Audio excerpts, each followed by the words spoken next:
So, I want to remind you, Jared, that we are doing this podcast both willingly, and this is what we signed up for. Of course. So just keep that in mind when I tell you that the movie we're watching today is called Child Bride.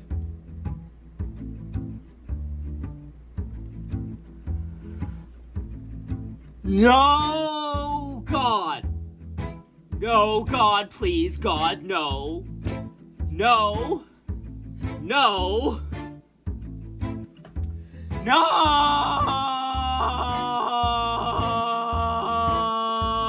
How drab, how dull critique can be. It's begging and pleading for apathy. The good, the bad, the in-between. And nothing is everyone's cup of tea. No time to waste, there's things to do. But Jared and Eric are happy too. They'll suffer the worst of films for you. So enter the strangest of banquet rooms.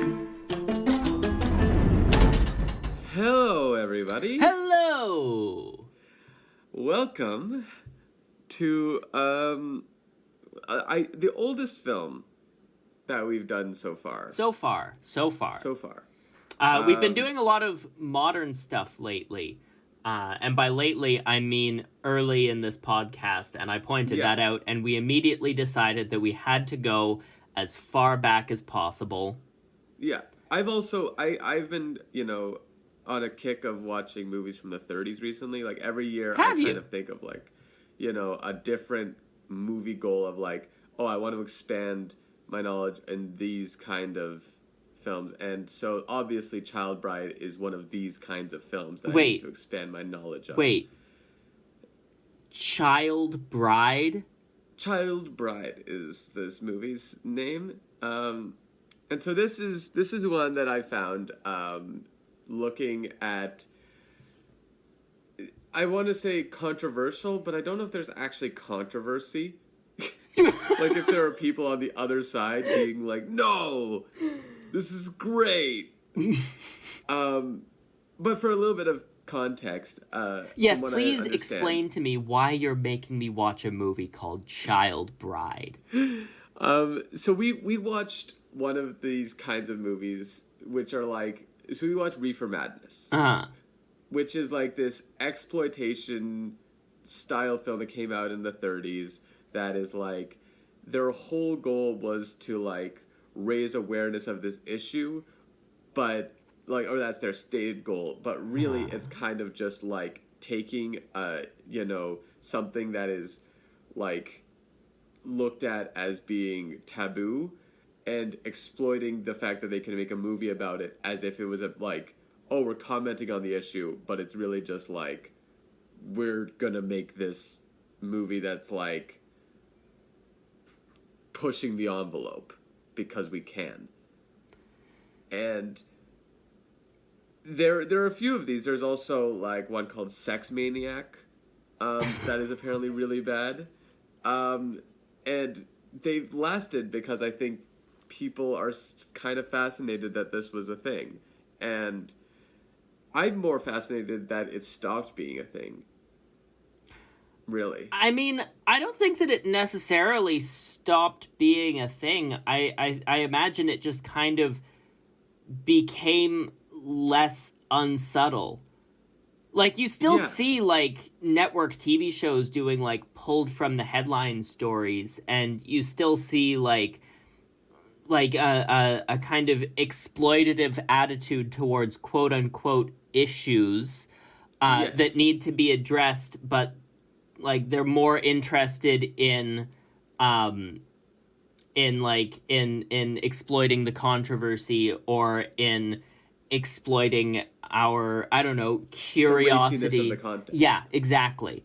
And so I don't think that they necessarily went anywhere. I think that there's just a kind of attitude that you see in the examples from, back in the day, where a lot... It's interesting because there's, like, after the 30s, when they introduced the, like, motion picture production code of, like, standardizing, here's what films can and can't show, I think that was really key to, like, tamping them down, and now that that's gone, that's probably what happened, where now it's resurfaced in a different way.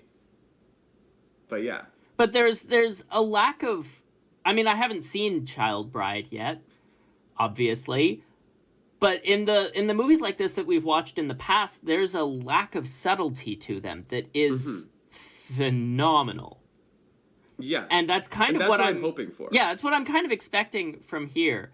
I don't know if we have a lot more to say about this. No, I don't think that there's very much to... I don't know. I don't have a lot that I'm expecting about Child Bride, other than I am expecting to walk away completely disturbed, and I don't know why you're doing this to me on a Sunday morning.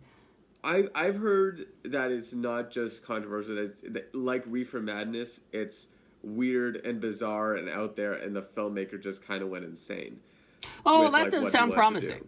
That does sound like my thing. Yeah, that's what I'm hoping for. I don't know if we're gonna get that, but like anecdotally, that's how people talk about this movie. Interesting. As being like Reefer Madness, and Reefer Madness was great. All right. Shall we watch Child Bride then? You seem very eager to, so I think we'll I'm not. allow it. I'm not. There's just like, oh God, I just need to know about this issue. Please don't. Spoilers follow this point for Child Bride. If you had any desire to watch a movie called Child Bride, my opinion of you is already lower. I say as I am about to watch Child Bride. I will also just, without having seen it, I'm just going to go out on a limb and say there's going to be a content warning on the next part in terms of what we're going to talk about a movie called Child Bride. Just a blanket content warning for the types of things that you would generally expect out of a movie titled Child Bride. Just know that there's gonna probably have to be content mentioned. Yeah. Just putting that out there. But before we get to that, I'm sure that you can enjoy listening to this phenomenal intermission song. Yeah, at least listen to the intermission song and then perhaps turn it off. See you after the break, maybe. Remain on the edge of your seat in a moment. Your hosts will return with the fruits of their suffering. Every last thought that is currently buffering too. A time has arrived, their opinions will now debut. So this movie starts out with a title crawl. Mm-hmm. Not quite like Star Wars, like The Dead Speak kind of opening crawl, but like a crawl of text that very clearly identifies the goal of this film as to work towards the eventual abolishment of child marriage. Yeah.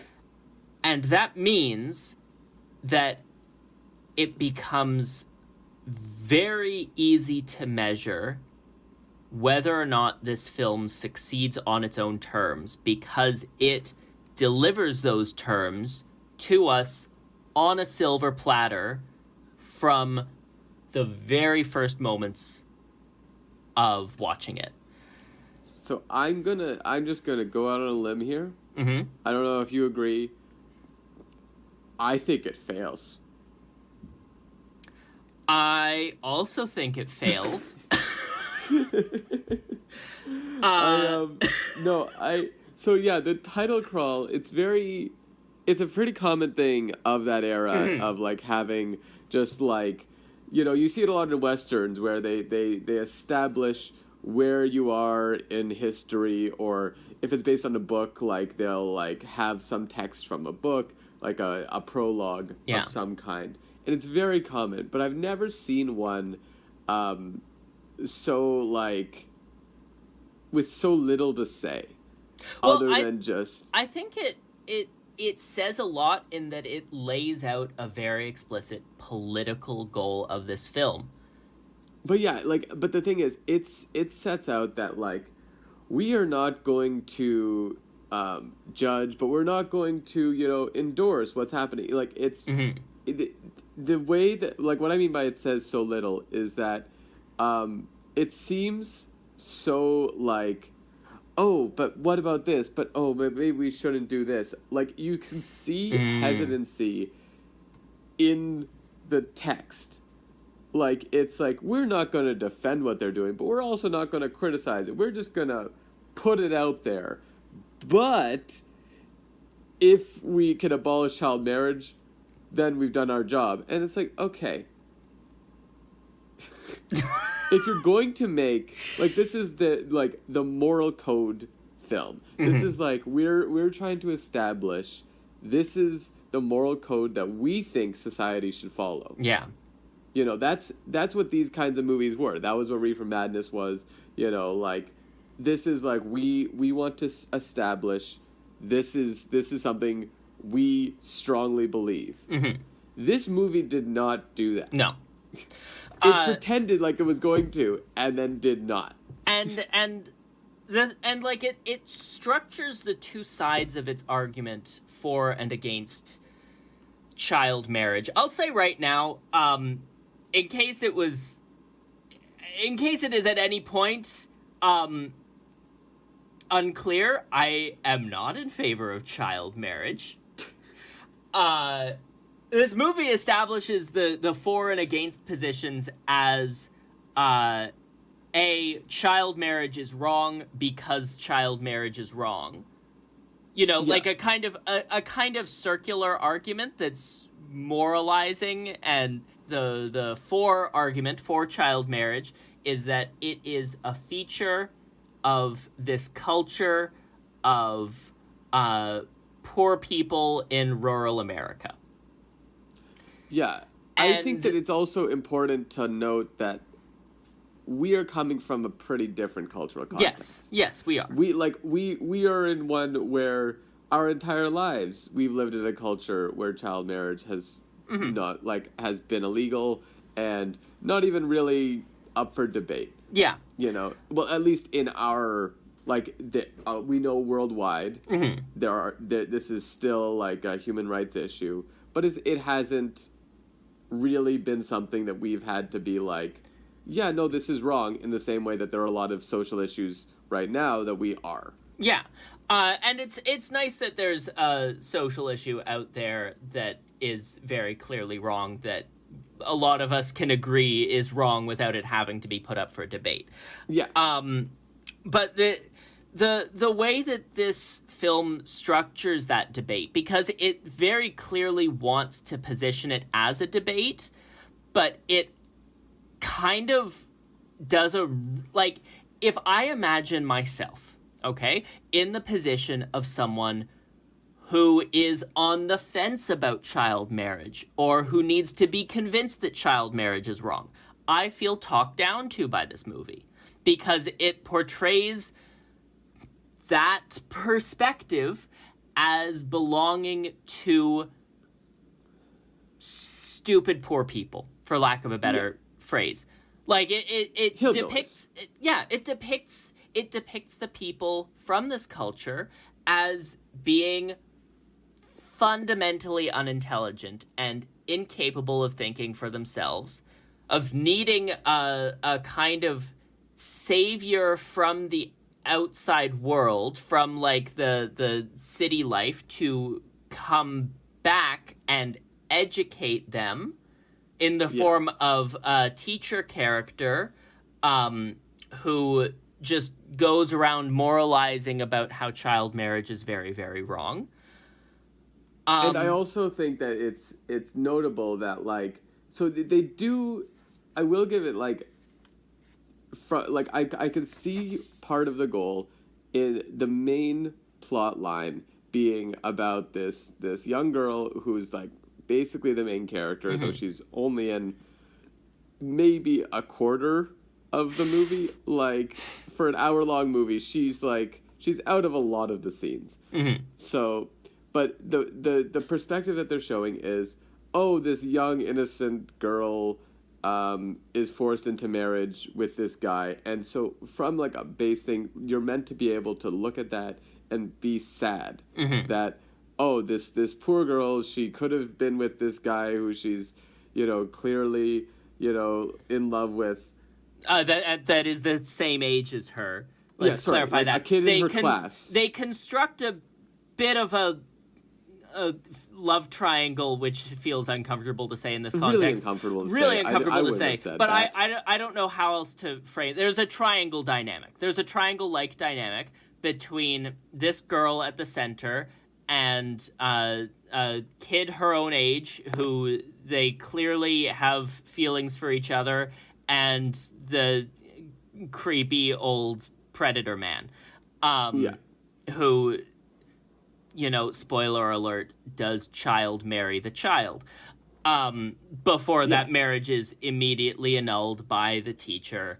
Happy ending. The teacher lobbies the government to pass a law, and the law passes 3 days before the child gets child married. And that's the kind of Hail Mary that saves the day at the end. What doesn't save the day? No. What saves the day is that the child bride's other child love interest literally just straight up murders the creepy dude.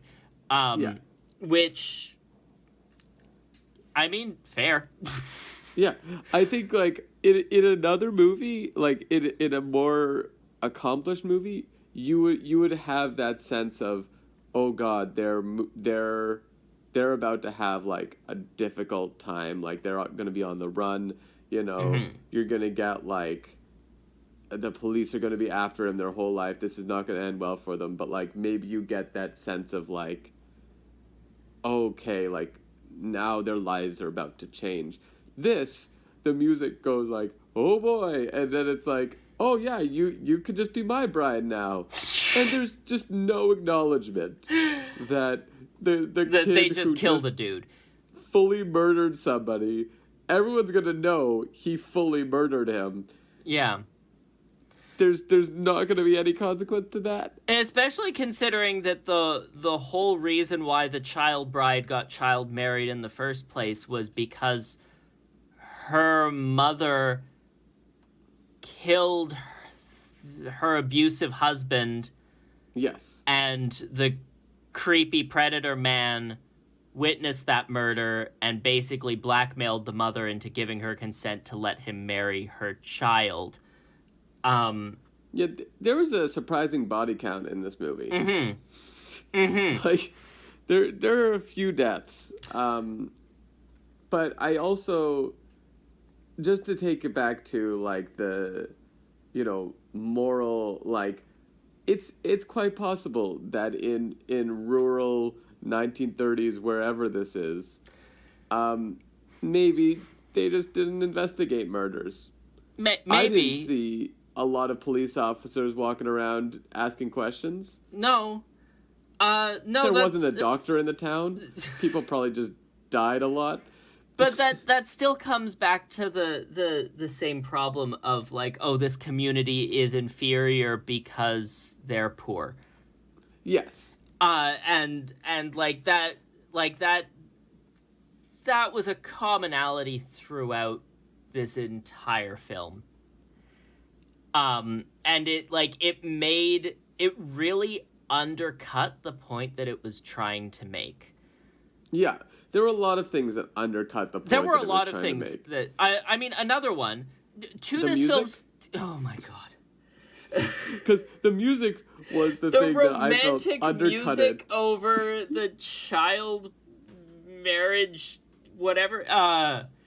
To this film's credit, it did do a really good job of making me extremely uncomfortable in every single interaction between the child bride and her adult husband. But yes, part of that discomfort came from the fact that it is, in places, unclear what side of this issue the filmmakers fall on. Yeah. Even though they apparently make it so clear. Well, they say outright that they want to abolish child marriage, but they feel pretty interested in child marriage. And I think we've come to have to talking about the swimming scene. Yes. And, so you can make a movie about child marriage. Mm-hmm. I think, just from my perspective, I think you can make a movie about child marriage without having child nudity. Yeah. And I think that you can have it wasn't even done in a way that you were like, okay, this was in some way essential to the plot. Do you know what I mean?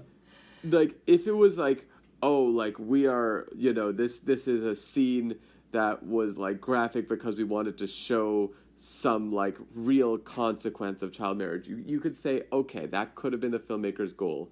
But this was literally just, so we're going to have a little girl go to a swimming hole and swim naked and then put her clothes back on. Well, it's more than that. Like, yes. Not only is she swimming naked in a river or a lake or something, a small lake, but the creepy predator man is watching her. Mm-hmm. And the film constructs the edit of that scene with a reverse shot of, classic film language of we see the creepy predator man looking at something, and then we switch to his point of view to see what he's looking at. And so the film aligns our gaze with the predator as romantic, beautiful, emotional music plays in the background as we watch this naked child swimming.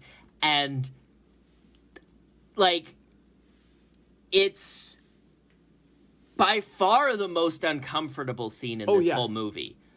Oh, yeah. By far one of the most uncomfortable things that I have seen in a long time.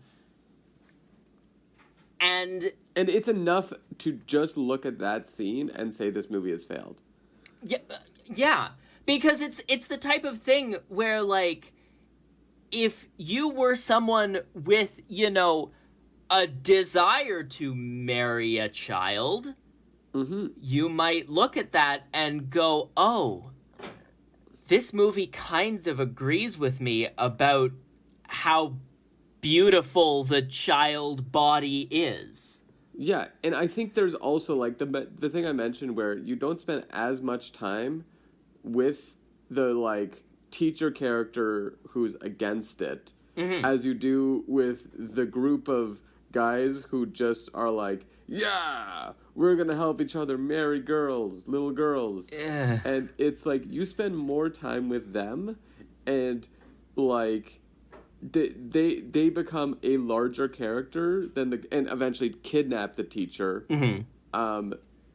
Because she's speaking against them. Uh-huh. But, like, this 1930s gang of guys should not have even gotten their own scene in a properly made propaganda movie. And they aren't really given a lot of space to be sympathetic characters. Like, they are very much like caricatures of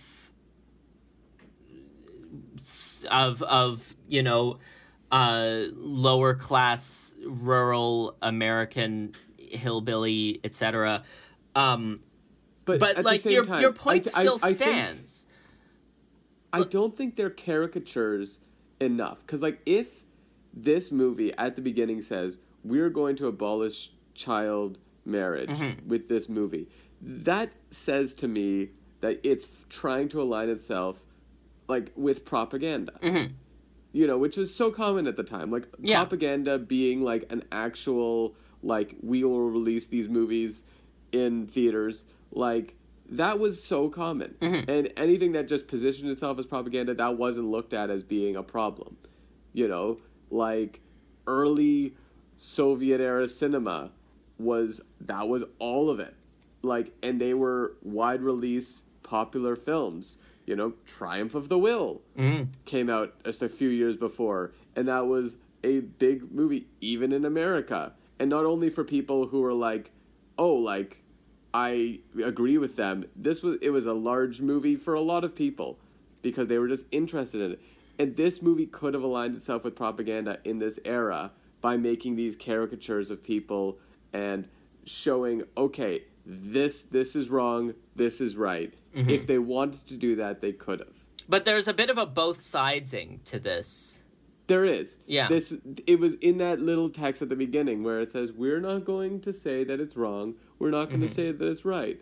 All we're going to say is that we want to abolish child marriage. And it's like, that doesn't...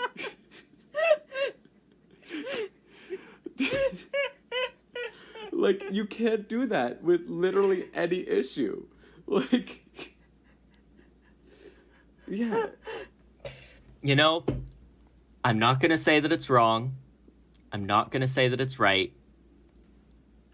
But it should be illegal to put pineapple on pizza. I knew that's where you were going to go.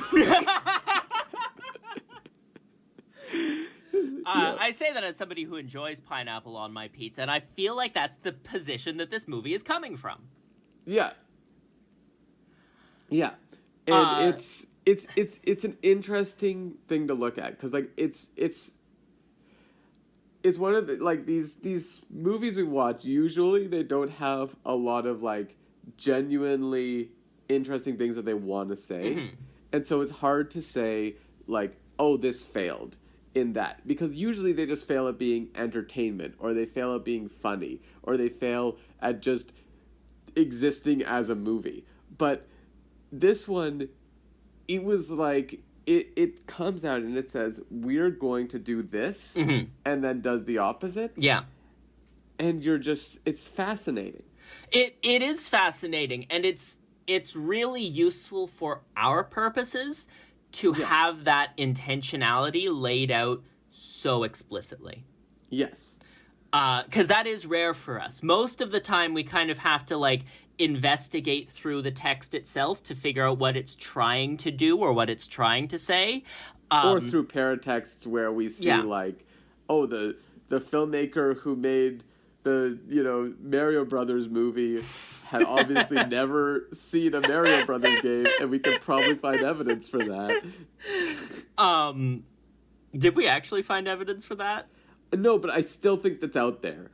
Like, I don't believe that anyone involved with that movie had, like, really done a lot of research beyond, okay, so they're plumbers and they fight a Bowser. Got it. We're good. I really like how we have so little desire to talk about this movie that we're talking about a different movie that we watched I don't know how many weeks ago. Yeah. I think that it is, we were expecting something a lot weirder, is the last thing I will say. At least I was. Yeah, you knew more about this movie going in. I was hoping that it would be as weird as you were selling it to me as. That's the thing. And it's much more traditional, and that's why I want to clarify to people, you don't need to watch this movie. Don't watch Child Bride. Don't. If we're giving a verdict, no. Don't watch Child Bride. There's no excuse. There's no... Like, Reefer Madness, there were fun parts of Reefer Madness. This one didn't have that. No. Don't do it to yourself.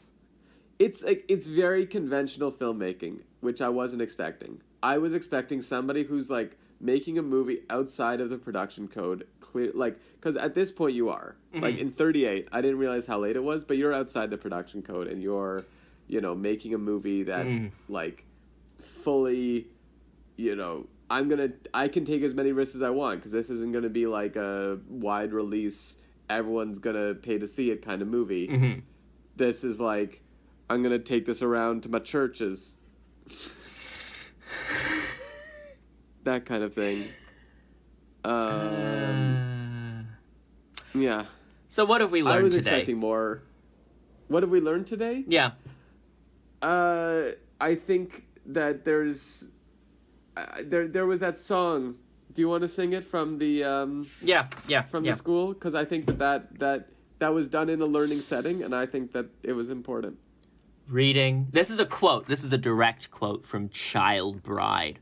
Yeah. In a schoolhouse scene with the teacher teaching the kids how to. Yeah, the first one, the very first one. Reading, writing, arithmetic, jingle bells, jingle all the way. Oh, what fun it is to ride. They just start singing Jingle Bells. And it's done as if this is all the same song. Yeah. This is just all the same song that you're like, reading, writing, arithmetic, and jingle bells, and jingle bells. And you're like, wait. You're now, like, having to morph. Yeah. Are these the two songs that were in public domain in the 30s? Like... Oh boy. Okay. Let's wrap this up. I don't want to talk about Child Bride. I don't want to think about Child Bride anymore. Let us never discuss it again. Let's never speak of this movie ever again. I have been Jared Aronoff, unfortunately. If you'd like to find me on Twitter, you can do so at Jared Aronoff. I have been Eric Tish. You can find me researching the directors of Super Mario Brothers and determining if they have actually ever played the game. We can also mention our Twitter handle. Mm-hmm. That is at Flum Dumpster on Twitter. Yep. As in Banquet at symbol Flum Dumpster. Our theme song... That made it more confusing. That's what we like to do around here. We like to be as confusing as possible. Our theme song was composed and performed by Tarquin Alexandra. You can find her also on Twitter at Tarquin Alexandra. That's TARQ Alexandra. And you can stream her newest EP, A Tyrant's Demise, on Spotify, Apple, or any other music platform of your choice. Why did you make me watch that movie? If the concept were to exist, that I'm to explain, which it doesn't. In hypothetical terms, every form of art has a bucket, a container to categorize the format and style, the greats and the rotten. The podcast that you've just consumed did the work for you by scraping the bottom